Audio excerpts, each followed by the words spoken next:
Welcome back, friends, to EU League. It's Pwns versus BDS, game number 2 for this evening. It really got spicy, not gonna lie. After our first game, Rogue versus Outsiders, how it all went down, and Outsiders being able to take it, well, this could have those markings, but this is an even, an even more distant and improbable game to actually go the Pwns way, which means it probably will. It's EU, come on. Okay, that's true. That's true. We're back in. Derry, Jack, what do you think about Pwns? What's that to say? I don't know. I'm asking you. You're the analyst. No, I'm not. I'm a caster. Jack? I'm casting tonight as well, sorry. Yeah, sorry. Okay, I'm joking, I'll talk He's going to get the actual analyst if you want them here. I'm sorry. Am I going to need to do it now? Ring Fabian up, he can do it. Anyway, Pwns. I go by what I was going to say before about them, to be fair, being serious again. They are a team, I think, that have got some individual brilliance on side, right? We saw back in CL, for example, Emission really stepped up, for example. They have got some good players, but it's just not really coming together against structured teams. A couple of wins throughout the stage against who at the time were the bottom two, looking towards Secret and towards M&M. They have yet really to put on a massively convincing show against a non-bottom-sided team. So I think with the way it's going for BDS, even though they're not looking as hot as they have done previously, this is a game I look at and say for Pwns, it is one of those in the book that you say, right, real hard opponent in Playday 8. That's exactly what they said. That's it. My worry They pay me for that as well. My worry about Pwns is map pool. So they don't play Sky, they don't play Theme, they don't play Border, they don't play Chalet, and they don't play Bank. I'm glad you stopped there because I can't count it. Yep. So they get close. That's 5 maps they don't play. They can only ban 4 of them, which means good teams will take them to the one that they don't play, that they can't ban. And I think that's a big problem for them, is they've got a very limited map pool. They've got new players. It's a brand new team. And they're being exposed on that particular asset a little bit. Very much so. BDS on the other side, I mean, we know him.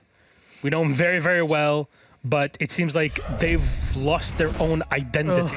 They've lost their mojo. It's like a friend that's just kind of coming to you and is not quite himself on the day, not quite sure what's going on, you can't quite place it. In this case, I think you kind of can. It almost feels like BDS have kind of rescinded back to how they were, say, towards the start of last year, where everything just feels a little bit static, a little bit formulaic, a little too mechanized and predictable for the other side, I've felt. Yes, they've got their 4 wins so far, but you're seeing this on-off, on-off, on-off nature that teams have been able to figure out at points along the journey so far. They are far from being the brilliant team they were throughout most of last year. They're still putting on a good show. Shaiko, you're seeing his stats on the screen, is having a wonderful stage, but the problem is, and it always has been with this team, when one player's really shining, the others are a little bit kind of middle of the park, it feels fresh. Yeah, and I've said this a lot through this stage. Rafal and Renshiro, at least one of them need to step up individually, because we're not used to seeing a BDS where any players kind of go negative, putting in poor performances. Rafal and Renshiro both are currently less than 100 EPS. Yep. You know, they're less than an average player, and that's not something that we expect. And that, whether it's a team thing or an individual thing, they need to improve those performances. Yep, it just needs to happen. The top 4 spot is also important, and Rogue's loss today kind of opens it up also to BDS, so even less kind of excuses or anything to happen, especially with Pwns on the line against them. What will be our map then is the next question that we hope to answer very quickly. With a 9-map pool, 8 are out, 1 is left. Clubhouse Classic 1. Pwns gets to select it, so this fits within their map pool, though. It does, yeah, they've managed to get them to it. BDS left it open, but it's a map that BDS are fairly comfortable on, and they're comfortable on pretty much every single map. We go to club, Pwns on defense, BDS attack. Jack? BDS they've had an on-off relationship with Clubhouse. They didn't like it for stage 3 last year. They started liking it again. They've tried to play it every single game, not banned it away this stage. And I've always seen it as a map that BDS are able to play without thinking about it. And that's maybe what BDS need right now, because, you know, we're calling them in a slump. They're still going to probably get top 4. They've still got a really good chance of getting top 4. So to just go to a map that they can just think about it. But I will go back to what I always say. Every single time there's a Russian team with Clubhouse involved, you never used to take a Russian team to Clubhouse. Nope. That was exactly the line I was going to say. You don't take Russian teams to Clubhouse, because we've seen in the past how it comes back and bites teams miraculously. But you kind of stole a point I wanted to make as well, is that for BDS, they're going to a very stock standard map. It's a map that it feels most teams should be able to play. BDS can play it, Pwns can play it, it's not a big issue. I think what this comes down to then, and it's where I'm a little bit concerned, is it becomes more about the straight shootouts in a way. Because for Pwns, they've gone to, air quotes, a relatively simplistic checklisty map. If Shaiko isn't shooting today like he has been so far, then what? Who's going to step up and be the one that drags you through if you have a member or two of Pones really starting to hit their shots? Well, who's the one on Pones or the players that you're expecting to show up to have an equal shot at victory today against BDS? Really? I think Exodus, I know he hasn't been like a standout shiny player, but we've seen him at points have some really good games, especially playing things like Kiana on entry. Like, if he's stepping up today and matching off against a quiet Shaiko, that is when you start to get a little bit concerned about, okay, BDS don't get control of the early round. Now what? Can you really fight it back from a man-down situation? Arguably, no. Last time Exodus, well, the last time Pones played Clubhouse, it was against Na'Vi. They did lose, but Exodus went nuclear. So did WTG. So it's maybe looking around kind of a mission, you know, Andreezy to really step up a little bit more. And I think, I don't know. A mission's the big one for me. I find it really hard to see a way that Pones win, just because they tend to just get overwhelmed in all of these scenarios where they just get ganged up on by the other team and the round's just over. Well, Jack, Des, I don't know, man. We don't know. This can really flip one way or the other because there's so many variables still. 2022 is the year of reformation for Europe. So who knows? Maybe this is the moment for Pones to upset BDS, or can BDS take the 3 points and be comfortable in the top 4 spot for today? Thank you very much. Let's toss it to our casters. Tim. It's happened. Carry on, carry on. Hatch. And Ace. Catch. Thank you very much, Milosh, as Tim will be able to catch that ball all the way from across the studio. And I believe the reformation was quite a while ago, actually. But either way, it is weird to say that BDS is in such a big slump, according to the desk. However, it's still probably going to be ending up in top 4. You forgot your button. It's because I'm sat on the other side. Sorry. There's still BDS up. That's the top and bottom of it. Yeah. And you can come into a Playday thinking they're in a slump, thinking... The thing is, I wouldn't necessarily go as far as saying BDS have been in a slump. What I would say is that BDS have been unpredictable.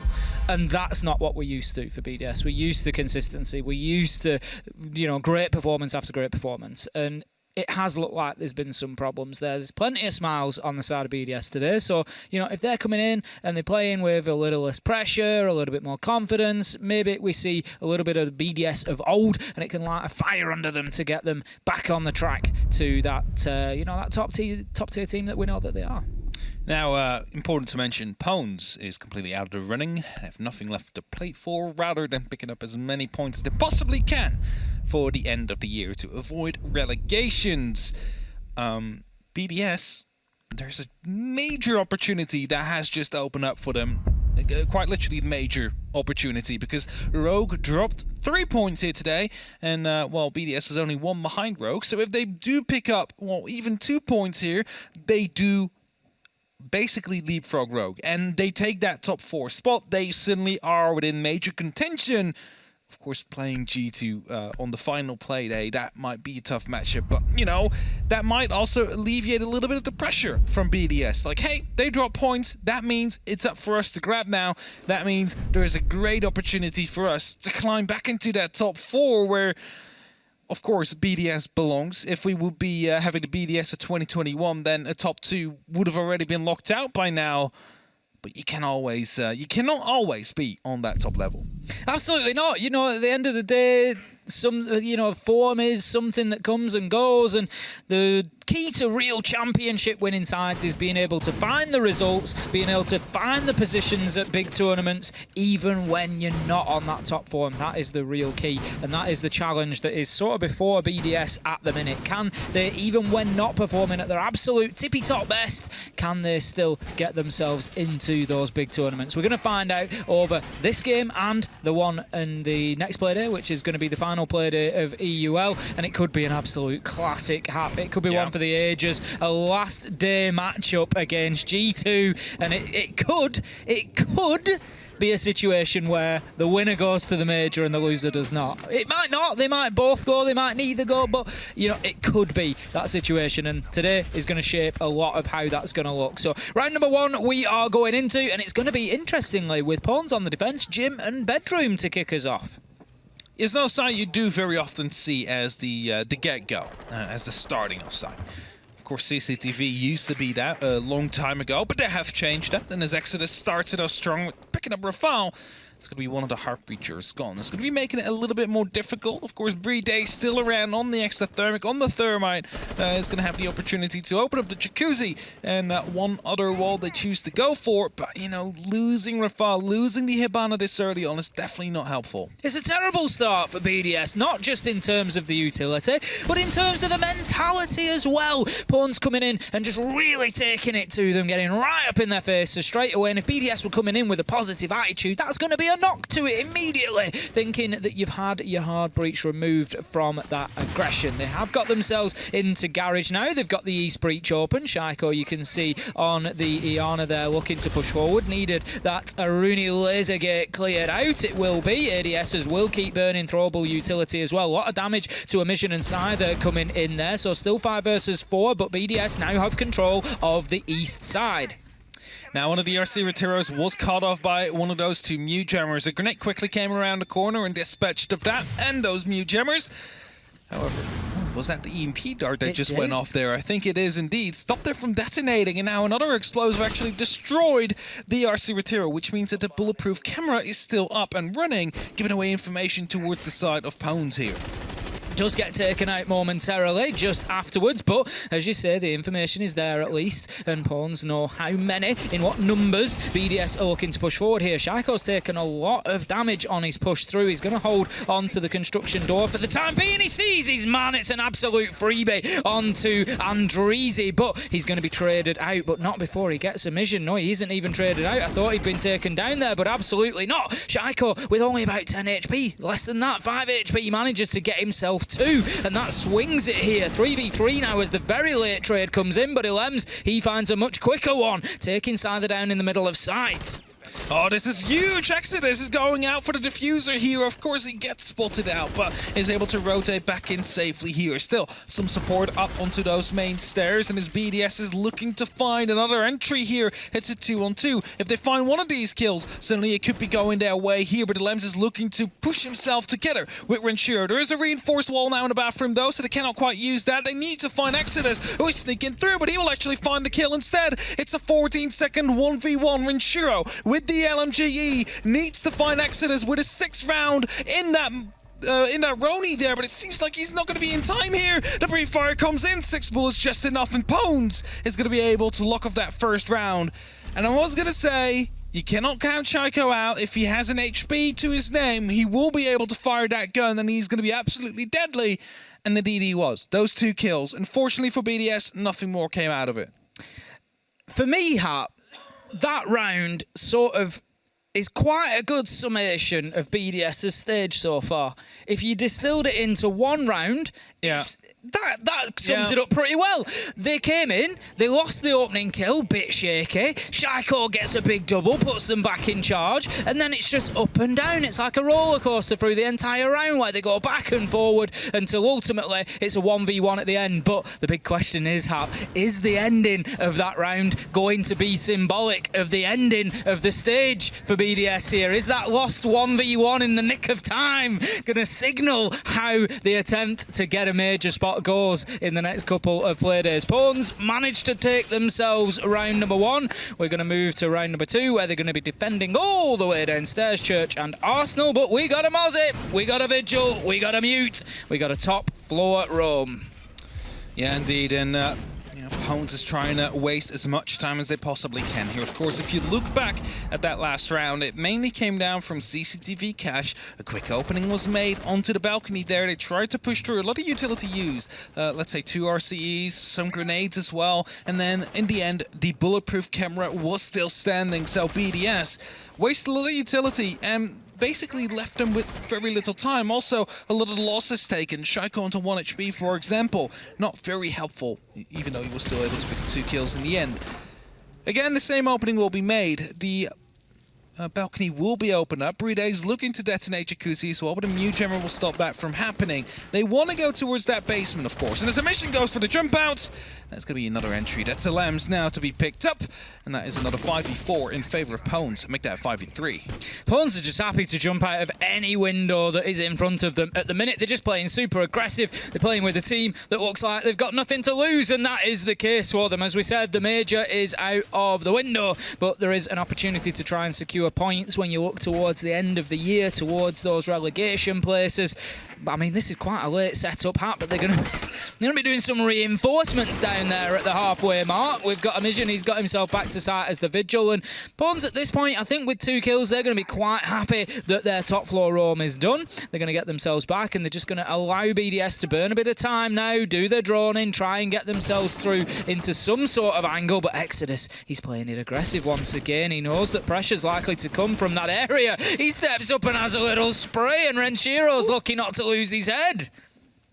Renshiro almost managed to pick up the kill in the end there. Went for a blind fire through the floor, unable to eventually connect. But the hatches will be opened up here. We see exothermics being used. We see the X-Kairos to be used as well. They still have hold of those 2 hard breaches. More importantly, you see 4 comes out though. It's not going to be dealing too much damage there. Rafal will be able to distance himself just enough before the true damage starts to hit. And with these hatches open now, BDS have a couple of opportunities to go for here, but ideally they would like to go for an extra kill before they commit to an execute.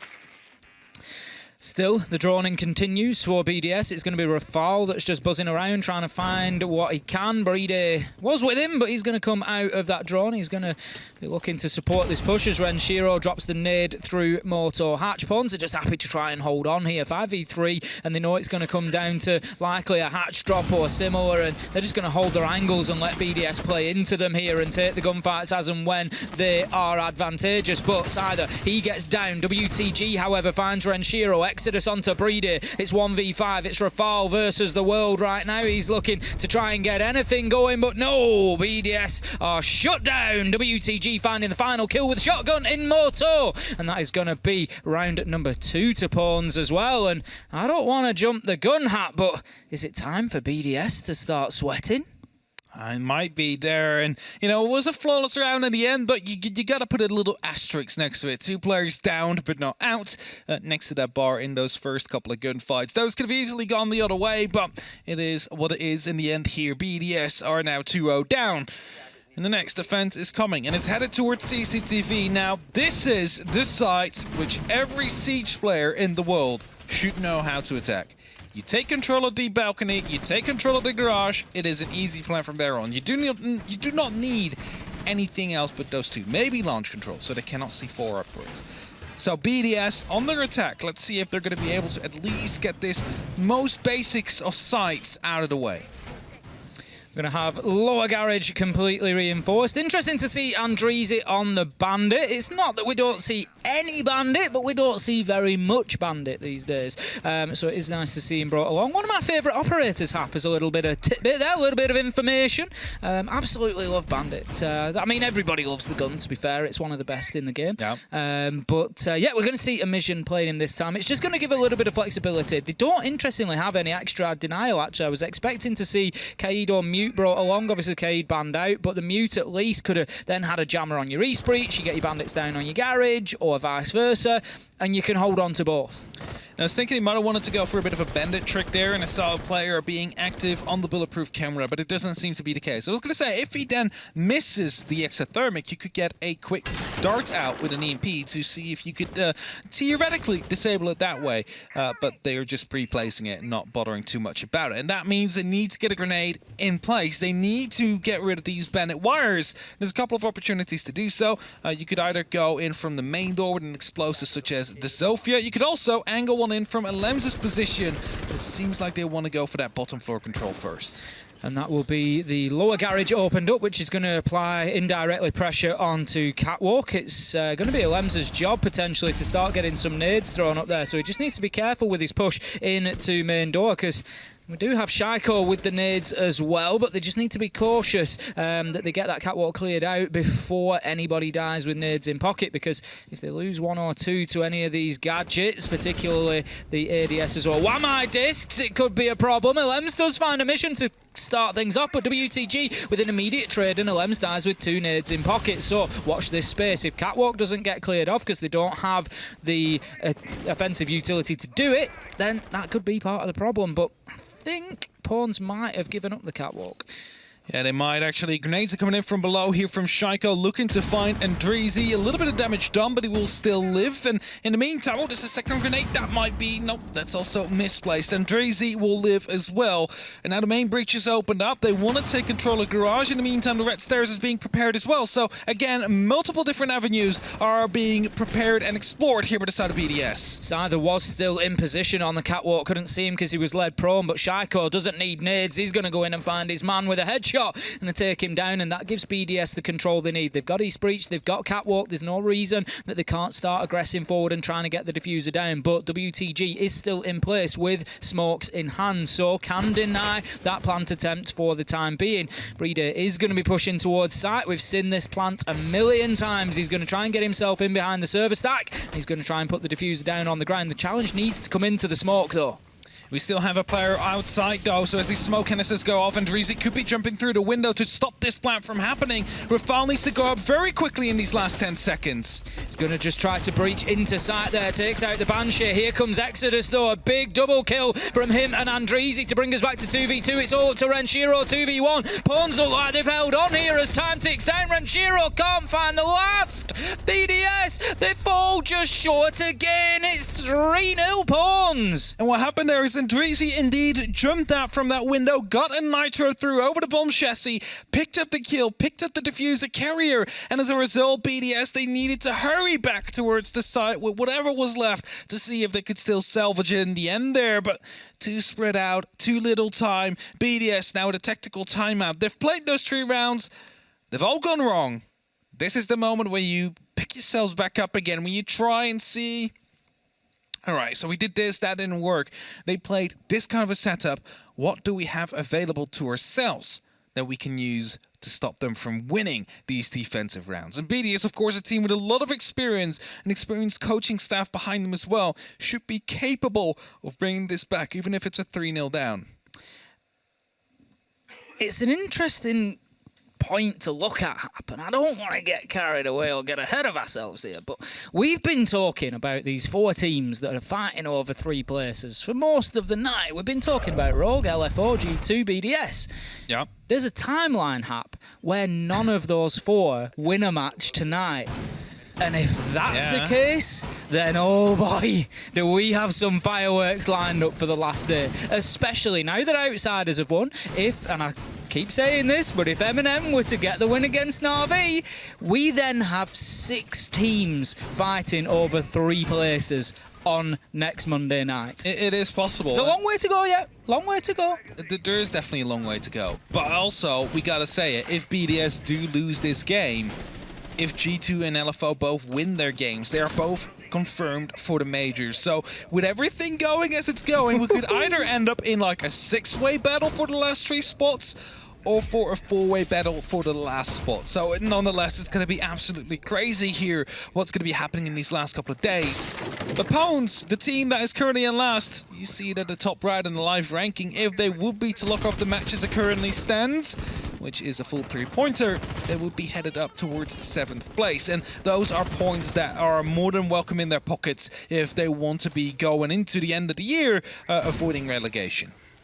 Going to have the East Breach open nice and quickly. It's going to be a push towards gym and bedroom once again. Pawns having locked down the first 3 sites. They're just going to rinse and repeat. They're just going to rotate back through. We're going to see them try to do exactly the same. It's going to be up to BDS to try and do things differently here. We can hear the EMP being used there. That will be out of a bulletproof camera just to try and deny a bit of utility. We've got a challenge there, and Amision just missing his shots. And what an opportunity that would have been. I believe it was Shaiko on the challenge from the East Breach there, and that would have been a big name to take down for the opener.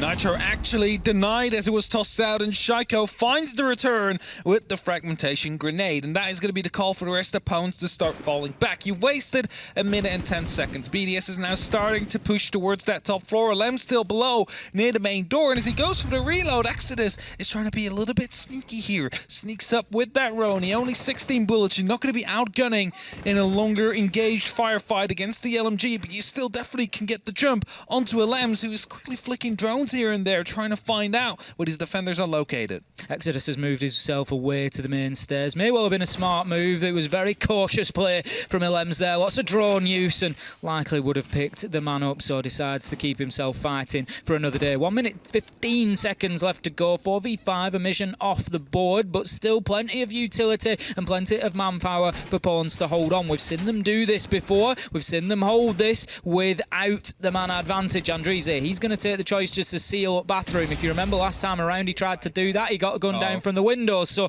it's going a little bit better. But here comes Shaiko. He finds himself WTG. He finds himself Cyther. Exodus somehow on a trade.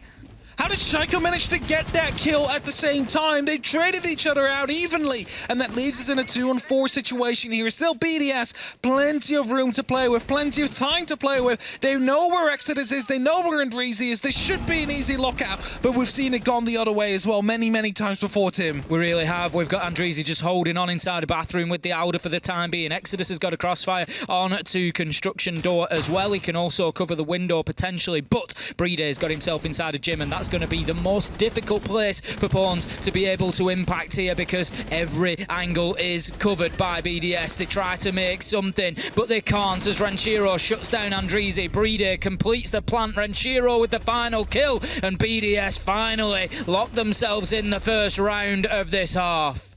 Again, I'm going to be saying Shaiko inside the logic there. Like, I was certain he didn't see the foot of the player that was laying down underneath the desk. It is one of the most common hiding spots inside of course, Clubhouse. And when he got that first kill, I was like, okay, now the swing comes in, he gets traded out, it's an even trade, but somehow he flicked onto the player underneath the desk, still got that kill at the same time he was shot himself, and he evenly trades that. It is insane that he was able to respond that quickly to the jump up of the player underneath that desk. And BDS, as a result, were able to take control more so of the site. Suddenly there was not too many players left. Remember, one got picked up early, Shaiko on his own, taking out 2 as well. Only leaves 2 for the remaining 4 of BDS. So their first round is in pocket. They still need to look for some more, and round 5 will be where they'll do that. Up to the bottom floor we go. Shaiko doing Shaiko things, keeping BDS in this one at the minute. Renshiro with a couple at the end there, but other than that, 3 kills across 3 players. Breeday, Rafal and Ilems inside 4 rounds. It's not going to help BDS to be putting scores on the board here. We're going to have that top floor roam once again coming in from Pawns, but this time we've got Rafal on the Monty. That is going to be the change for BDS. You think we see this straight down dirt tunnel here, Hap? We might actually. I mean, the pings are coming through, so they want to get it opened up. It's soft as well, so there's absolutely no reason not to.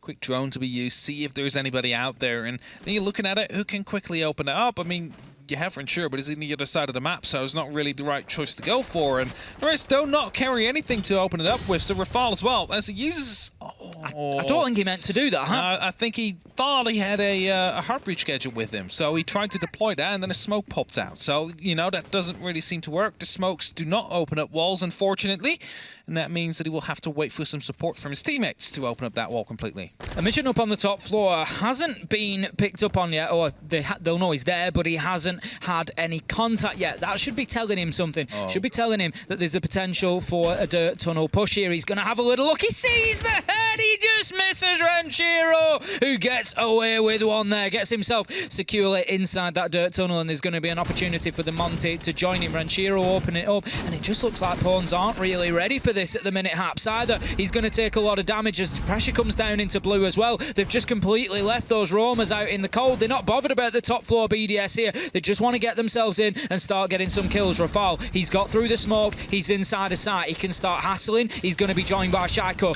This could be absolutely deadly. That's brilliant from Andrizi. Shaiko gets 1. Shaiko gets 2. Shaiko gets 3. How many times are we going to hear that? Big triple. Diffuser down on the ground. Ilems finds Exodus with the nade, and surely this is another BDS round of mission. Fighting hard, but not hard enough as he's shut down by the last man. BDS, they managed to get another one, and that now leaves them 2-3. Again, such a huge nitro that came in. You get rid of the Monty. Suddenly the diffuser is cold on the ground, but you still have that killing machine. The man who's been able to drop 100 kills every single stage over the last year that just decides to, hey, I'm a little bit down, actually. I still need to get a couple of kills before I reach that 100. So you know what? Let me just walk in and get those 3Ks there to at least ensure us of that round. And that's exactly what he did. Team BDS now 3-2. and headed up towards the next site, which will be CCTV. We're continuing the rotation, and of course last time this came down to Andreezy jumping out of the construction window, throwing a C4 through the CCTV window to land right behind Bomb Chassis. That eventually let them run out of time, and with 30 seconds left on that prep phase, there's nothing really they can change now with everything almost being set up. Andreezy bringing a real classic out there, Hap, just shooting out the east wall a little bit, little hole on each side. For anybody wondering why he'd be doing that, it's, I think, an idea that it's going to aid the sound of any thank you very much, aid the sound of any exothermics being placed on there. You'll hear it better and he can get the bandit trick. That is the theory behind taking those shots out, but not something that you see very often anymore.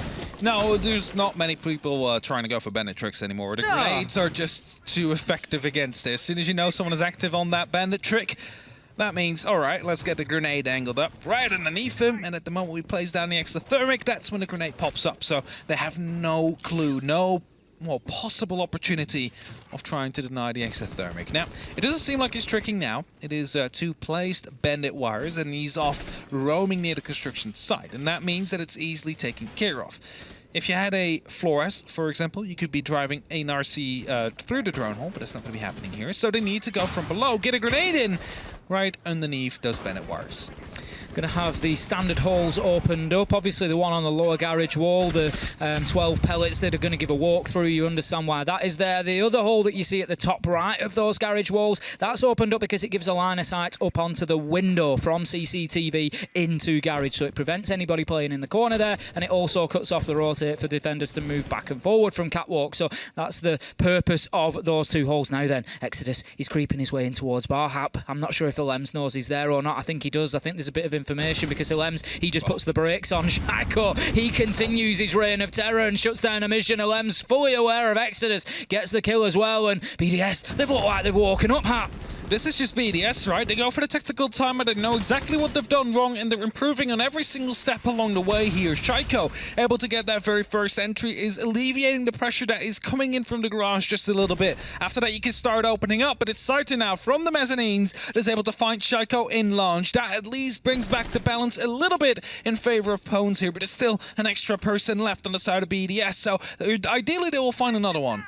Either he's going to just look for that angle down into lounge. WTG finds Alems, levels things up, 3 versus 3 now. Rafal on the breach. Playday needs to do something about catwalk. He has to get the kill onto Scyther here. He needs to open up that angle of attack. That's the only thing at this point that's likely to make Pawns feel any pressure. WTG, he takes down Renshiro, and all of a sudden Pawns fighting back in what seemed like a BDS round. 45 seconds left to go, but Rafal, he gets himself a freebie onto red stairs. Flashbang goes in. WTG has to push. He gets the kill while full white flashed onto Rafal. Just moves around, pumps the shotgun and takes the man down. Playday shut down by a troublesome Scyther, who then never managed to move. And Pawns, they managed to lock out the first half 4-2. For a couple of seconds there, actually a full minute, it seemed like BDS had this round in the lock and key. It started with Shaiko getting a very important kill onto the garage. Suddenly a lot of pressure there gone. Just the player up on the rafters you have to take care of. Lems then finds the flank as well, but isn't quite able to lock it off after that. So what happens is they both get taken out around the launch area. Suddenly the bottom floor presence you had is gone, and all that you can go for is either the breach or it is to run in from the garage and hope for the best there. And they all got one by one picked up, and as WTG went for a trade kill really because he was injured himself after he got that headshot. They didn't realize that the pickup was going through, otherwise he could have gone a double kill as they swung through with the automatic rifle. Round number 7 then, we're going to have BDS on the defence now. They take us down to the bottom floor to begin with Church and Arsenal. Interesting to see Rafal up on the top floor there. They've got Alems on the mute. BDS, not a team necessarily known for their widespread roaming. We normally see them a little bit more turtled onto site. It looks like they're going to be playing a top floor extension here, at least to some degree, but doesn't look like there's too much support up there for the bandit. Renshiro manages to take down a drone. Everyone is going to help. And we've got Shaiko in his usual spot. He's going to be locking down blue. He's going to do his best there to stop any of the attackers to basically get use of blue or stock or launch. That is going to be his area of expertise here. And as he's prone, inside the stock is just waiting until he sees some feet passing by It's not going to be happening anytime soon. We might see one of the Heart Breachers actually drop off that way if they feel like there is no other place through. But I doubt it. Like, I think the garage one would be more favored here, even though the thermite is quite close to the actual edge of that door. Elems and Rafal still active on the top floor, but I wouldn't expect them to hold on to that necessarily for too long. I think we'll see more of a tentative hold rather than a confrontational one. Shaiko just going to readjust and move that magnet, keep himself on the blue stairs, and the pressure is going to start to mount on those top floor defenders. We can already see that they are starting to fall back. Elems has got himself back to that main stairs. This could be a freebie. Elems, right place, right time, shuts down Sider as the sledge opens up the jacuzzi wall, and it doesn't get much better than that for Elems. As you see, he dashes himself straight down the main stairs. He's happy with what he's got, and he's had a good time. He's going to give somebody else a go. It's definitely a good opening here, and instantly Pwns are on the back foot now. They need to start headed towards that bottom floor anytime soon, but they don't really know where the remaining players of BDS are. Of course, we know they're all down into the basement itself, so no one is really on a roam, no one is really on a flank currently. Neither are they in a position to put one up. I mean, maybe we see someone rotating up the blue stairs, but surely you will shut that down if you want to go for a take directly to the site. The 70 seconds left on that clock, 75 actually, and hatches are starting to be opened up here by Emission, using the X-Kairos to at least provide some entries towards the site, but the hatch drops are far from ideal, so ideally they will be trying to find an extra entry somewhere else. Emission just on a little rotate here. I think probably going to get that kitchen hatch opened up. 55 seconds left to go, and time is certainly ticking for Pwns here. This could become a little bit problematic as the seconds tick away. BDS have got themselves locked inside a site now. 5 still alive, and it is not going to be an easy job. Playday inside a dirt tunnel is going to make things even more difficult if they're looking to stack up for a kitchen hatch drop here, which looks like it certainly could be the play. With 30 seconds left to go, they're not going to be left with many choices now. 3 of them in there. Andrizi with the diffuser in hand drops down behind that smoke. Very clever play with the shield in front of his face just to protect himself. He's going to be able to plant that, and he might be able to get the diffuser down behind this hap. He's at least going to go for it. There's smoke all over the place, but they're not managing to find the man. There comes the kill from Playday. That's what they needed. Second onto WTG. 4v2 now, and very little that Pwns can do other than look for kills. They have to throw bodies at it, and that is all they can do. BDS, they take the round, and they bring us back to 4-3. As soon as they lost the sludge, as soon as they used the second exothermic on the soft floor to open up some form of cover that was meant to actually help Andrizi there as he went for the drop, they could only go for a kitchen drop, because there was no other way that they could either go down the main stairs, quickly open up on the left, or open up on the church site. So basically at that moment in time, BDS knew exactly where they had to go for. 3 smoke canisters used, not really able to find the player behind the shield, but with that, a lot of cover being tossed up as well.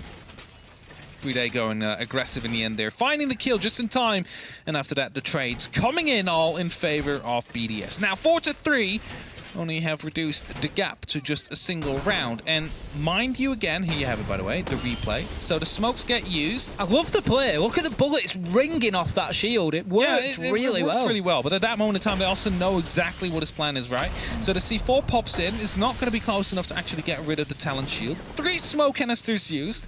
None of them are able to find a final tick, but at the same time, the Banshee is going off, so they know there is still someone in there. Playday is going for the chase, will be able to find that kill, and with that, stop the diffuser dead in its tracks. And now we're headed up towards the top floor here. BDS deciding to go for CCTV cache as their second site. Again, this site used to be very favored for defenders, but it fell off so quickly afterwards, and is now one of the best attacking win rate sites in the entire game.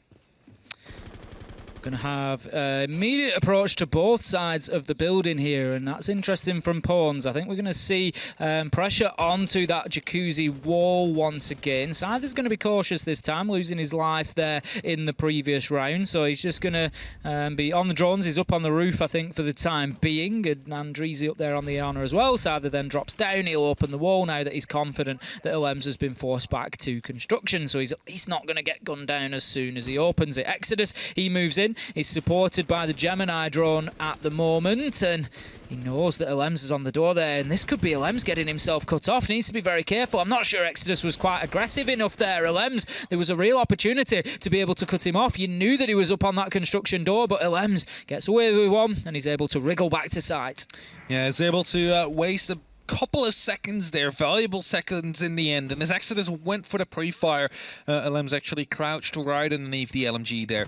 That is a bit of an unfortunate opening there. That is going to be very tough for them to get through, so they might need to rethink it here. Go and take the garage so you can go for a plant through the window and then provide cover from the actual balcony there, because you're probably not going to get through. That hap is what is technically known as a mess. It's definitely known as a mess. This is not going to be helping them at all this round. Sorry, BDS, but sorry, Pawns, rather. You've made a mess of that one. They're going to be trying to push it from the construction side instead. We're going to have WTG diffuser in hand, I think, looking to just get that construction wall open. 1 minute left to go, but still lots of work for Pawns to do here. They haven't actually been able to shut down Alems, who's on a very stealthy little roam underneath at the minute. Andriza is on the flank drone, but if he drops off that at any point, Alems is going to have an opportunity to get himself back up main stairs. I'm watching the operator card of Andriza, and he right now is locked into that drone. So obviously Pawns have recognised that there's one missing from sight.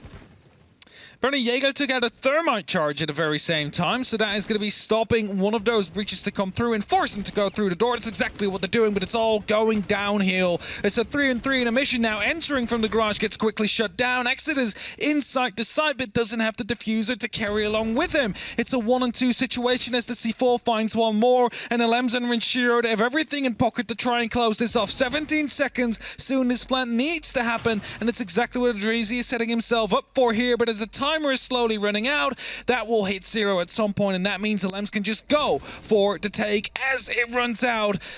Andrizi actually finds the kill there, and Sheeran now needs to start hurrying up here because there's only 4 seconds left. He might actually pull this off. No, he won't. And BDS, they find a very crucial round. Crucial indeed. It levels things up for 4 now, and more importantly for BDS, it sees them have 2 defences and 2 wins, so they might just start building a little bit of confidence here that they've got themselves on the right side of Clubhouse, and they can start putting up round after round after round on the scoreboard, so much so that Pawns feel it is time for a tactical timeout, just needing to slow things down here, have a little chat, see what's working and what is not. But BDS played that round very nicely. Alems just causing an absolute nuisance for Pawns that they weren't able to deal with, shooting off the exothermic. Just, again, the fact that he shot that off was the reason that they were having to sit Andrizi on the drones, because they know there's one underneath. There was just so much problems that Alems caused there. It was really nice from BDS. Yeah, well played in an important round, as we mentioned before, with Rogue dropping points, all 3 points to be exact. BDS have a good opportunity here to start, well, working towards their major score. If they win here, they put themselves in 4th place. That means that they are currently then, not now, not yet, in a major slot position, which means that if they do get plenty of points, enough points in that final Playday, they'll lock themselves in. Either way, 4-4. Could still go either way. Pawns could still ruin that dream for them here, because if Pawns come in now, they take the 3 points. G2 win later today, they are confirmed. If LFO then wins, they're also confirmed, and then G2 can gatekeep BDS out of the major at the final Playday. Imagine the scenes. You're just seeing a few of those R6 share skins at the bottom of your screen as well. Some absolute beauties added this time around. BDS having the Mozzie, of course, and we see the Team Secret one as well. Plenty to have a look at next time you log on. We're going to have round number 9, then it's going to be back to gym and bedroom. I say back to, we haven't seen BDS have this one yet, but I mean in the sense of the whole game, Pawns tried it a couple of times. BDS, they are going to be sitting pretty if they can get this one done. It gives them a full defensive rotation. Exodus needs to remember those holes work both ways. He's going to take some damage from on in CCTV. Now, an opening will be made, and that is why you don't put it in the middle, Playday. He's got away with it. Oh, WTG, sorry. How did he manage to get away with it? Did Alems not go for the place down in the end? I think he did. I think it was just ever so slightly on the other side. I was going to say, this is why you do not put it in the middle of 2 walls, because if one gets tricked, the whole exothermic goes. but apparently it was just enough to the left there. So they do get the opening. The exothermic does eventually get used, and that means that Pwns can now take control of CCTV and Cash and work themselves towards the mirror window that is inside Logi. This is going to be a big problem for them here because they need to get rid of that somehow. There's no Twitch on the board. They probably will need to go from above and try and angle a grenade in. Yeah, that's going to be the play. They've got 5 grenades left on side, so they can get up there, open the logistics hatch, and just start tossing that utility down in towards the mirror. Going to make it very difficult then for the player to stay in position. Renshiro there for the time being. Nitro goes out. He's going to have the wall opened up at the side. This is the alternate. You don't necessarily need to get the logistics hatch. You can take out the wall to the side of the mirror window, and you can bounce nades in through the hole that Renshiro is currently using. For a second there, I thought that exothermic might actually take out the mirror window there as well. Sometimes we do see it did take out some part of the soft wall there, so it wasn't too far off. It could have actually happened there. So luckily for Pwns, BDS, sorry, that is not going to be the case, and they keep hold of that mirror window here. Grenade bounces in, and that means Jacuzzi will now be opened up, so that also puts the Lambs into a bit of a tricky position here behind the bomb chassis. Really needs to hope that there is no pressure coming out from the window. Good impact there, actually, because there is no more Selmas left.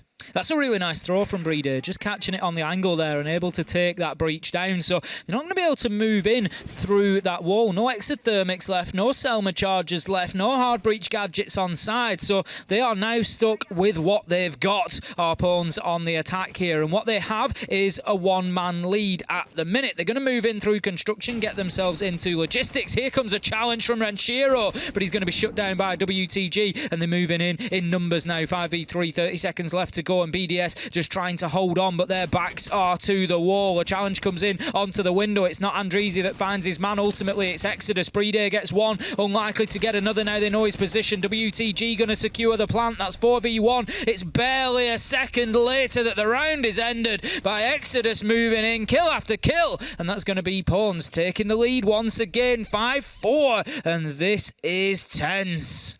That was half a second earlier. That swing from the Jaeger onto the diffuser. That could have been the kill. That could have been the round in the end there for the side of BDS. But fact being, Pwns, they saw that mirror window. They realized this is a big problem. How do you deal with big problems, Tim? You just send everybody through the rotation hole and hope for the best. And they got it there. They misplaced Mira. They managed to push her away from the mirror window and push 2 people inside logistics. Find that kill. Suddenly you have that under control. Suddenly there's a whole part of the map that BDS relied on keeping control of because it would have stopped them from using the construction as an entry point. Out of control. Lost into Pwns their hands. And they used it expertly well there to pick up their 5th round. Only a single one away now from snooping away some points that BDS would desperately want to have today. Back to Church and Arsenal. We saw this in round number 7. Elems was a little bit of a nightmare for Pwns out on the roam. He got the entry kill. He got himself back to site safely.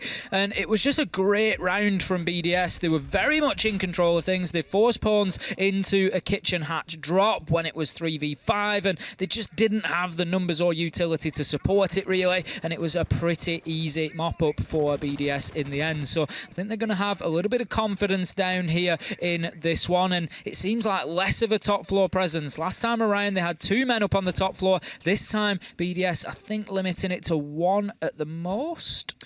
Yeah, Salem's all the way up top, and if he finds the sledge again, that would be detrimental. They really need to keep a hold of sides there because it just allows you to open up so much more extra around the kitchen, around this hallway, the kitchen hallway. As there is Renshiro now trying to join him up on that top floor. Saita might have given away the opportunity there for himself to enter if it isn't for Andreezy trying to retake some of this top floor as well. Drones are coming around the corner here. He has been spotted, and that means that they're trying to take that ground as best and as quickly as they can on the side of Pwns. Andreezy nearly lost his head there to Elems shooting out a drone. It just lined up for a second, but Elems unable to land those shots. All 5 back on site now. That is a quick clearance from Pwns, and that's often what happens to after BDS when they don't commit heavily to the roam. They are going to be forced back, but BDS are absolute masters of locking down the site, and they will keep themselves alive for as long as possible. Exodus has taken a lot of damage in that clearance, down at about the halfway mark, and Pawns now getting in and starting to open up all those hatches. This time both exothermics used on a hatch, so they're not keeping one left if they would like to go for a triple wall push in the end there. So that one will stay close. We might see some Excaris placed here and there, but with 90 seconds left, 80 seconds left actually, there's still plenty of time for Pawns to try and make a play here. And with this sledge alive as well, it's just going to be opening up the entire kitchen floor, and there you have it. Excaris now will be used to get rid of these feet holes here so they don't feel as safe as they normally would. Second one to be placed in right after that one might be a bit prone towards an impact trick, but at least you find yourself an angle. Going to see the X-Kairos pellets just tricked off there, so it's going to be the one hole for Amision to work with. He sees some feet, but he takes a lot of damage in return. Got to hit his shots there. It's not an easy position to play because there's a lot of furniture, a lot of obstacles in the way of those lines of sight. It's one that we've seen Palu play quite a lot over the years, and he's a bit of a master of it, and maybe some tips need to be taken from Amision there because he's unable to land any real damage onto the man inside a church. 30 seconds left to go, and we're seeing it once again. The stack up on hatch, Andreezy with shield in hand. He's likely to go down and try to use this Talon shield to protect him when getting the diffuser down. The Yokais are here to know exactly where they are. The smokes will be coming through. A grenade just unfortunately falls through as well. And it's at 3-on-5. Execute. 10 seconds left for Pawns. Exodus goes down. And Andreezy will be smoked out. And it's only up to Amision now. Up through that hatch. 6 seconds on the clock. He's not going to be able to do it. He will find one for his efforts. But it's BDS that equalized the score yet once again. No matter how that round felt at times, BDS were in full control throughout it. And the end of that shows you exactly that. As soon as the drop came in, Pawns had no idea that the Yokai drone was even watching them. It was just feeding in the perfect information for them. And a player like Playday on smoke, when he's got a yellow ping there, he ain't going to miss that smoke, let me tell you. And the kill that came in shows exactly that. 5-5 then, we are guaranteed of all 12 rounds of regulation, and we could just complicate those major attempts even further with an overtime result here. Now let's say Pawns takes an overtime win here. That puts BDS onto 13 points as well. Then G2 and LFO both lose their games, and we have 4 teams for 3 spots on 13 points. And then with M&M and Outsiders still being able to they could be on well. 11 and 12 effectively. So yeah, I mean, there's still a lot of opportunities here, a lot of possibilities. It's only game 2 of the evening here, and surely as we progress, it will become more set in stone, or not, depending on how it'll all go in the end here. But Pawns are putting up a good fight here. They were the number 10 team. They still are the number 10 team currently in the league. And BDS, you know, they're often known as Europe's best hope during the international events, and somehow always fall a bit short there, but it's definitely been a fall from grace for them in Europe. This is it at the minute. You know, we've got to be honest, and you can't really say that they are looking like the best hope right now because the consistency just hasn't been there for them. We're going to see a Selma and an exothermic placed at the same time. One will clear off the other, but it was, I think, more just to gain access and guarantee that that wall got opened, especially with the previous attempts of bandit tricks that we've seen today. We don't have bandit on site this time, but I think they were just being cautious that they didn't lose anything. Yeah, it's of course just so they can only trick one, not get both, and that is actually a magnet that catches off one of these Selmas. It was meant for the mezzanine wall so they could get rid of the player out there, and Rafal almost loses his life as a result. What's Rafal doing there? Opening. It's the EMP dart, I think, to come through, or it is going to be a Mew Jammer. I'm not quite sure which it is, but he just barely stays alive. Rafal can't be peeking that window that aggressively like that. He easily could have lost himself, but more importantly, it would have lost Garage Catwalk for BDS as it is Shaiko. He's moved in to try and bolster things down at the bottom. He sees his man and he gets him. Shaiko takes down WTG. Amision finds Rafal. That takes down the Catwalk player, but there is still the potential for Shaiko to make a nuisance of himself and to roam in underneath and still try to hold on to Garage. Well, it's been pushed off there. He's not really going to be able to play inside the garage itself. himself anymore. So he's up there, he's next to the bomb chassis, he's waiting for a jump in to come through, because it seems like indeed they're setting themselves up, but he needs to be very careful there. He almost exposes himself just a little bit too much, and Mission misses the opportunity of finding Renshiro. It was supposed to be a freebie there, but now the diffuser kit has been dropped outside, and BDS, well, they might just find themselves on match point here. Difficult for Renshiro there as bullets rained around him. He managed to keep himself out of the line of fire and get his kill. Shaiko with another in the round onto Andrizi. That's 14 in the game as well. Certainly worth mentioning. Exodus with a beautiful double vertical nade and then finds the headshot onto Renshiro. All of a sudden, what was a 4 versus 2 is a 2 versus 2, and Pawns are in a position where this is winnable, Hap. Yeah, it definitely is, and deciding to stack themselves up together. 40 seconds on the clock. They do not want to go for a split push. They need to go off of each other's contact here, especially with the Nitro cell that is still in play here. So they need to make the call now. Are we going up the stairs or are we going through the balcony here? It actually seems like a split push is on the way. Scyther going up to the garage. Exodus up on the balcony. Who will find the first kill? That's the most important. Exodus and Shaiko just battling it out at the minute. That double taking Exodus back into the lead with 15 kills. One more, but he will be shut down by Playday. A big kill from a big player at exactly the right moment. Another 1v1 here. Scyther diffuser in hand. Elems just needs to keep himself alive here. He finds the final kill. And BDS, they're going to be the ones that have an opportunity to win this inside of 12. The timer in his favor there. He was playing right behind the box and he needed to push for the kill because there was still utility left. There was not enough time left. And there it is, BDS find themselves on a match point. Only one round they have available to themselves to pick up the full 3 points. And with that, leapfrog themselves over Rogue with quite a margin. And as well, put up the pressure onto G2 and LFO, both at the same time, who are still playing today. The 6-5 scoreline, BDS, just a single round left. Have the choice here of the kid's bedroom, or the bedroom and the gym, rather. That grenade, that started off well. It almost was the comeback that went on because of it. This is Shadow. Second as well. Beautiful, absolutely beautiful double from Exodus, and he's absolutely flying tonight. And this is something that we've seen when he plays well, Pawns play well, and at 15 and 8, there's absolutely no wonder. Shaiko currently trailing 1 behind him on 14. Going to be looking for more here. He got shut down as the entry death last time we saw this site. It was back in round number 9, and it was an opportunity for BDS to get themselves a complete defensive rotation. They were unable to do it. Pawns got the win. If you remember, it came down to the bit of a rush in through the logistics side of things when they sort of ran out of ideas. They didn't have an opportunity to hard breach into site. They just piled through next to the mirror window, got through the wall and just basically forcefully pushed themselves into site and got the job done. But they may not get away with that again. They may not, indeed. At least the angles are being watched. This time here by Exodus will take care of the garage cam as well. Pawns, they want to pick up these points, not because it matters for them to get to the major, but because it matters at the end of the year.